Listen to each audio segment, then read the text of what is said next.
Isa nga sa pinakasikat at pinaka-delicacy dito sa Taiwan na pagkain ang braised pork rice o ang lo ro fan. Pero ibahin nyo nga itong lo ro fan na natikman ko dahil ito yung pinaka-special, pinaka-Michelin o yung pinaka-matagal na nagpapakulo pa sila noong 1975 pa.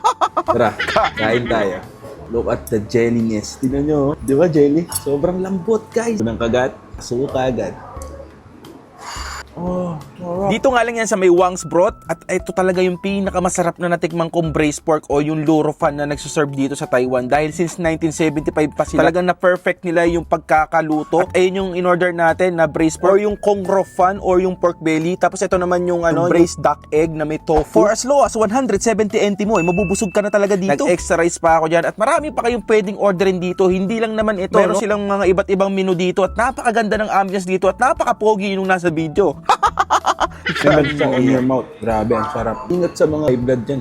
But, grabe. Extra rice pa ako naman. Talagang sulit. Napakasarap. Grabe. Manalo. Side dish niya, may gulay. Putang ina, ang sarap niya. Kanin niya. Galing kayo ng Ximending, huwag niyong kalimutan dumaan dito. Adobo, typical na adobo sa atin. Pero hindi siya maalat. Para siyang aftertaste ng pork. Di ba alam naman natin sa tayo aftertaste yung mga pork? Pero ito hindi. Typical na adobong baboy. Tokwa nila.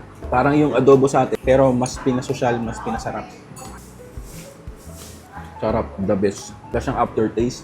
Napakadali nga lang niyang puntahan. Kung kayo po ay galing po kayo ng Ximen, mag-transfer lang po kayo ng Blue Lane o yung Banan Line. At pagka nag-transfer po kayo, isang station lang po ang bababaan nyo, yung Longshan Temple. At pagkababaan nyo po ay mag-exit po kayo sa exit number 6. At walking distance lang po ito, Washing Night Market. Dito lang po yan sa may Taipei. Dalawa po yung night market na yan, tapatan po yan. At yun, makikita nyo na po yung Kaya kumain Wang's na kayo dito.